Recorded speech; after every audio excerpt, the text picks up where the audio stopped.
Наталья Владимировна, уже 31 мая стартует единый государственный экзамен. В этом году он претерпел значительные изменения. Конечно, о них много всего говорили, писали, но тем не менее повторение мать учения. Расскажите, пожалуйста, основные моменты, что изменилось? Сама процедура организации проведения единого государственного экзамена в 2021 году почти не изменилась. Но есть свои особенности. Эти особенности связаны с соблюдением всех мер санитарной безопасности. Это связано, конечно же, с профилактическими мероприятиями против новой коронавирусной инфекции. Так же, как и в прошлом году, большой акцент будет сделан на безопасности. Это и определенная последовательность прихода в пункты проведения экзамена, это и нам привычный уже утренний фильтр для взрослых и для детей, рассадка не менее чем 1,5 метра. Все наши сотрудники, взрослые, кто будет задействован в этой процедуре, обязательно будут в масках и в перчатках. Есть все диссредства, достаточное количество рециркуляторов. То есть, к сожалению, уже привычные для нас меры безопасности будут полностью соблюдены.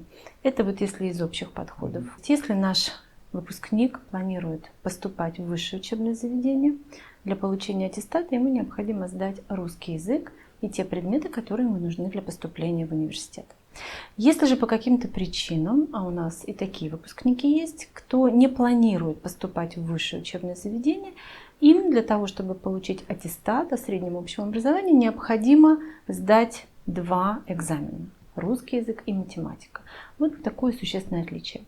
Отличие в форме. Если ЕГЭ мы уже знаем, понимаем, привычно, и те, кто будет поступать в вузы, они, безусловно, выберут предметы и сдадут ЕГЭ по этим предметам, то для получения аттестата это несколько иная форма экзамена. Он называется государственный выпускной экзамен. Та же процедура, также в пунктах проведения экзамена, но несколько сокращено время, несколько по-иному проходит и заполнение самого бланка, и оценка. Если, наверное, сказать простым языком, несколько упрощенная форма государственного выпускного экзамена. И 4500 действительно наших выпускников текущего года и почти 500 выпускников прошлых лет действительно через несколько дней приступят к сдаче своих экзаменов. Надеюсь, что все пройдет успешно, и они получат в первую очередь аттестат о среднем общем образовании, что они 11 классов отучились и благополучно завершили свое обучение. Наталья Владимировна, обладаете ли вы информацией в таком формате государственная итоговая аттестация пройдет только в этом году, или упрощенный порядок сохранится и в будущем? Вот 2-й год подряд у нас есть ряд изменений, но все-таки несколько дней назад прошла горячая линия с участием руководителя Рособорнадзора, где было высказано мнение, что если все ограничения будут связаны, которые сейчас мы испытываем в связи с новой коронавирусной инфекцией, то мы вернемся к прежнему режиму. То есть для того, чтобы получить аттестат, необходимо будет сдать 2 ЕГЭ, это русский и математика по выбору базовый профиль, и также те предметы, которые необходимы для получения. То есть мы при благополучном исходе должны вернуться к тем федеральным порядкам, которые действовали до 2020 года. Не могу еще не отметить, наверное, хорошая новость, мы ее ожидали. Все, кто выбирает информатику, ЕГЭ по информатике, наконец-то полностью весь экзамен пройдет в компьютерной форме. Что, наверное, логично. Информатика, поэтому наши дети сядут за компьютер, и все задания будут выполнять исключительно в такой форме. Отлично. Год назад школьники более 2 месяцев учились дистанционно. Не сказалось ли это на результатах ЕГЭ? Действительно, нас это очень тревожило, поскольку такой массовый переход на дистанционные опосредованные технологии, мы не были готовы к этому. И проводили мы мониторинг, в том числе оценку качества образования осенью этого учебного года. И можем сказать, что результаты, в принципе, остались на прошлом уровне. Даже результаты ЕГЭ прошлого года говорят нам о том, что у нас также много стобальников, также много высокобальников, то есть в тенденции последних 3 лет качество образования выпускных классов 9 и 11 не изменилось. Это, надо сказать, огромные слова благодарности в первую очередь самим школьникам, которые усердно, самостоятельно учились, и, конечно же, педагогам, которые сопровождали этот процесс, ну и родителям за терпение. То есть, так как наши школьники умеют учиться, они замотивированы, я думаю, что это тоже повлияло на стабильный результат, мы не ухудшили его. Уверена, что в этом году все-таки мы уже возвращаемся к прежнему режиму, и результаты будут еще лучше. То есть вы думаете, что многочисленные актированные дни, неожиданные майские праздники не скажутся на результатах? Но актированные дни – это нормальное для нас явление, особенно для северных территорий, и мы прекрасно знаем, как работать в эти дни. Как раз в эти дни в каждом учебном заведении есть такой порядок организации учебного процесса в дистанционной форме. Поэтому здесь нет. Уверена, что актировки никак не повлияют на общий результат. Ну а майские выходные, ну замечательно, дети наши отдохнули, передохнули. Те же выпускники получили возможность еще раз качественно подготовиться, самостоятельно подготовиться. И нереализации программы не будет. Наши школы скорректировали. Все-таки не так много дней было этих выходных. Уверена, что на качестве это не отразится. На прошлой неделе мы анонсировали нашу с вами встречу, позволили читателям отправить вопросы для вас. Их было очень много, вот давайте к ним. Вопрос очень актуальный. Когда образовательные организации будут охраняться сотрудниками Росгвардии, а не ЧОП? Какие меры планируется принять по усилению охраны в школах, детских садах в связи с недавней трагедией в Казани? Вроде как сначала было заявлено, что будут проведены внеплановые проверки. Во многих регионах они уже прошли, а у нас даже не начинались. Как вы это прокомментируете? Действительно очень актуальный вопрос. Трагедия в Казани никого не оставила равнодушным, и в том числе мы еще раз усилили дополнительные меры безопасности. Мы знаем, что у нас есть 4 группы объектов образования, 4 категории. Так вот, 3 из этих категорий, это там, где наших обучающихся более 100 человек, они попадают в особую группу, и они действительно должны охраняться либо силами Росгвардии, либо силами частных охранных предприятий. На территории Республики Коми не так много частных охранных предприятий, но могу сказать, что городские образовательные учреждения в основном как раз заключают договоры именно вот с такими ЧОПами. Мы понимаем, что сил и средств Росгвардии в настоящий момент, чтобы обеспечить, безусловно, физическую охрану каждой образовательной организации свыше 100 человек, недостаточно. Ну и на самом деле законодательство позволяет и призывает использовать частные охранные предприятия. Поэтому там эта работа организована. Да, есть муниципальное образование, особенно это сельские территории, где не представлены частные охранные предприятия. Но здесь у нас соблюдаются другие меры безопасности. Это обязательно кнопка экстренного оповещения, это контроль системы входа, это оповещение и речевое, и ручное оповещение, это видеонаблюдение, ограждение и много других обязательных для исполнения мероприятий.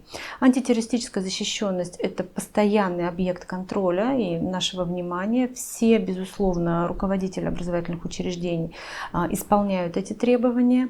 И если вот отвечать на вопрос по внеплановым проверкам, у нас плановые проверки проходят систематически. Внеплановые проверки в том числе. Сейчас у нас проведено много внеплановых проверок, просто мы не афишируем эту информацию, поскольку, с одной стороны, это текущая деятельность, а с другой стороны, все-таки, наверное, элемент внезапности, он тоже мобилизует и показывает слабые стороны, над которыми надо работать.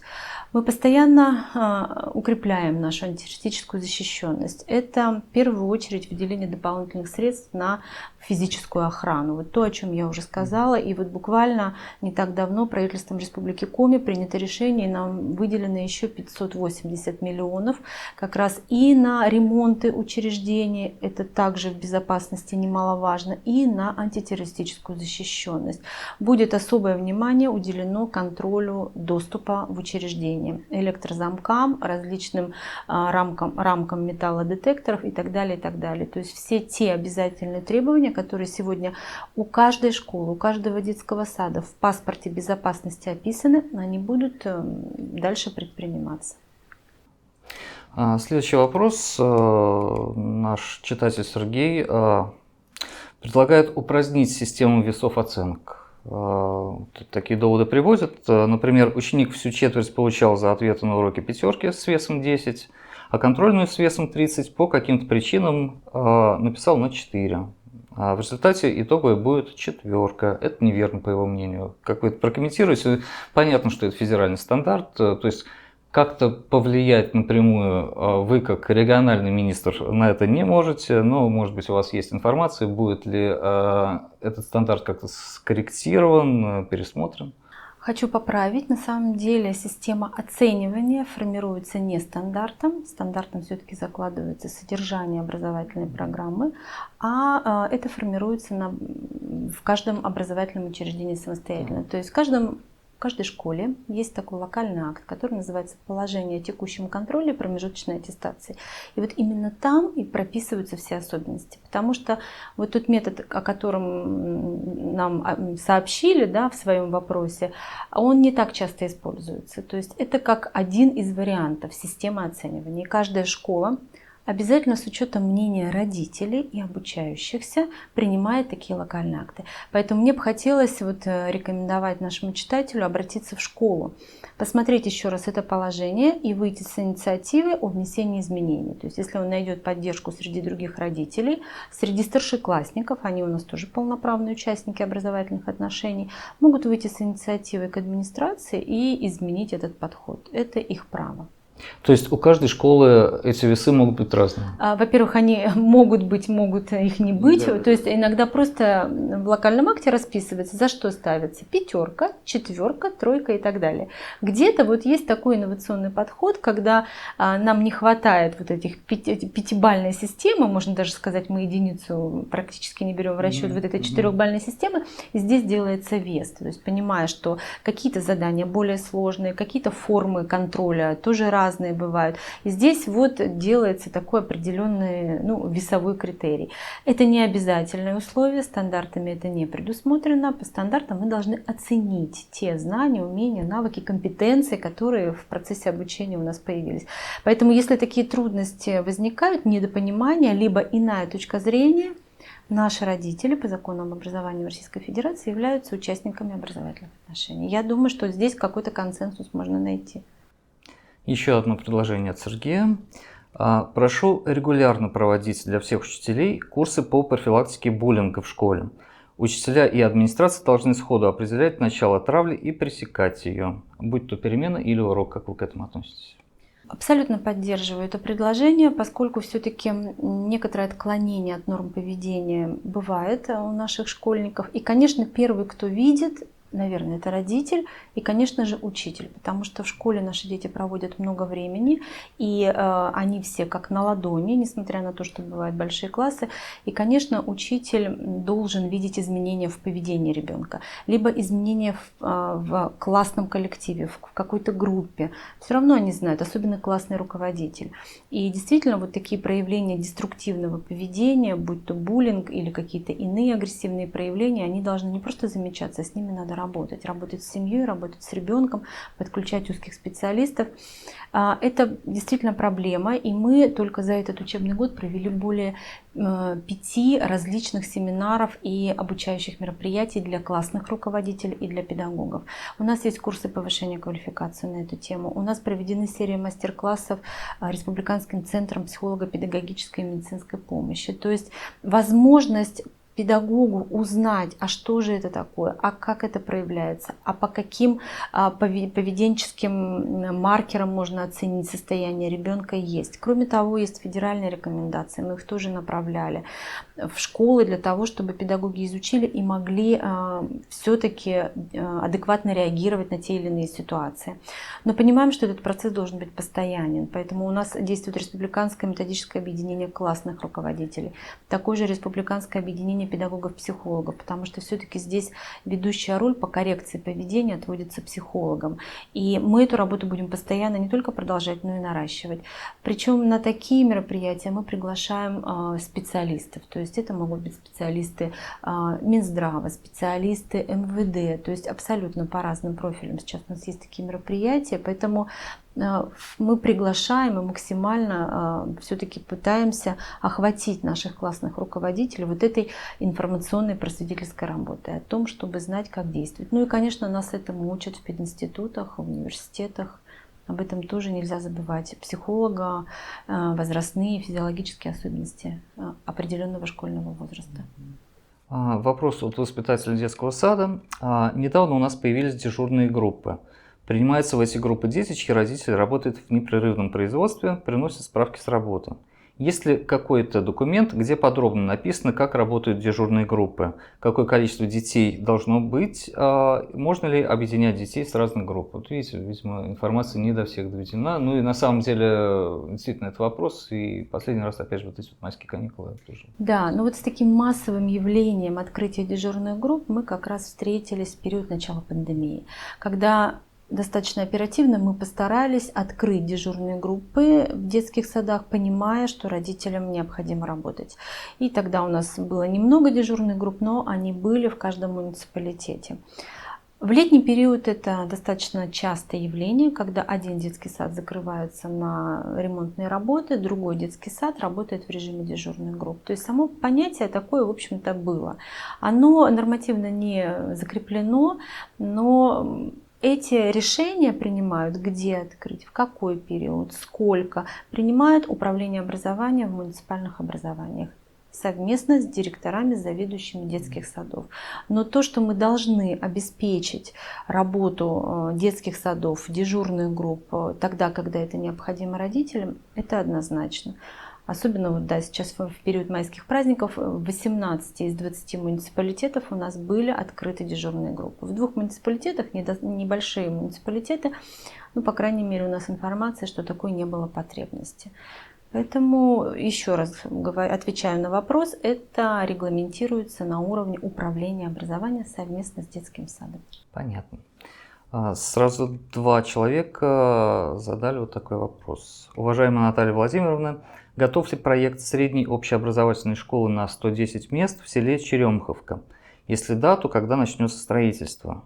Почему проектно-сметной документацией по строительству Черемховской школы занимается директор школы, а не отдел строительства района? Вот даже такое замечание. Спасибо за вопрос. У нас сформирована стратегическая карта развития инфраструктуры отрасли образования до 2025 года. Ну, проще говоря, у нас есть перечень объектов, которые необходимо вот в эти несколько лет построить.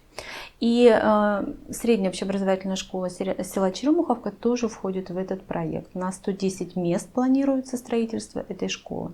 Проект готов. Проект сейчас разрабатывается проектно-сметной документацией. Насколько мне известно, конкурс уже на разработку проектно-сметной документации состоялся. Как только у нас будет на руках полный пакет документов, мы уже будем инициировать внесение этого проекта в адресную инвестиционную программу с дальнейшим строительством. Здесь задача администрации муниципального района Прилузский максимально оперативно собрать документы и представить нам их для последующего уже действия. А почему заключает договор или контракт директор? Вы знаете, практика бывает разная, и на самом деле такое решение принимается на уровне муниципалитета. Мне сейчас трудно дать оценку, почему именно в Прилузском районе такое решение было принято. Понимаем, что школа – это юридическое лицо, в принципе, все эти действия она вправе осуществлять, но также понимаем, что все-таки компетенции директора школы и не должно быть достаточно для того, чтобы организовывать какие-то строительные направления работы. Поэтому вопрос закономерен, берем его на заметку, чтобы в дальнейшем все-таки это было либо на уровне республики, и у нас есть такие полномочия, либо на уровне муниципалитета, где есть специальные отделы администрации. И под занавес нашего общения снова Сергей с очередным предложением. Хочу, чтобы заменили звонки на мелодии. Давно уже есть технологии и возможность проигрывать мелодию вместо оглушающих звонков, которые спокойствие детям да и учителям не добавляют. Вот что вы по этому поводу думаете? Вы знаете, вопрос спорный. Сколько людей, столько и мнений. И если мы сейчас даже с вами проведем некий опрос, уверена, что однозначного мнения на то, каким или как должен звучать школьный звонок, не будет. Для кого-то это все-таки воспоминания о школьных годах, как символ все-таки школьных лет, классический школьный звонок. Ну, как же последний звонок. Конечно, то есть звенит он на протяжении многих десятилетий одинаково. Но такая практика действительно есть, особенно вот много встречалась в других городах, в классических гимназиях, в таких вот Есть такая практика, но опять-таки возвращаю нас всех к закону об образовании в Российской Федерации. Родители имеют право выйти с предложением. На самом деле часто бывает, когда родители со своими детьми выходят с инициативами, и эти инициативы поддерживаются. Но здесь можно попробовать в рамках эксперимента, там, в какие-то определенные дни, либо в праздничные дни, либо в какие-то тематические недели. Почему бы нет? Это тоже несколько изменяет вообще отношение к тому, что происходит в школе. Поэтому, в принципе, Сергей вправе это сделать. Наталья Владимировна, большое спасибо. Я поясню для наших зрителей в этом случае, что далеко не все ваши вопросы вошли в это видео, но министерство обещало, что на все ваши вопросы будет дан ответ. Мы их просто разместим на нашем сайте, затем в формате обычных наших новостей.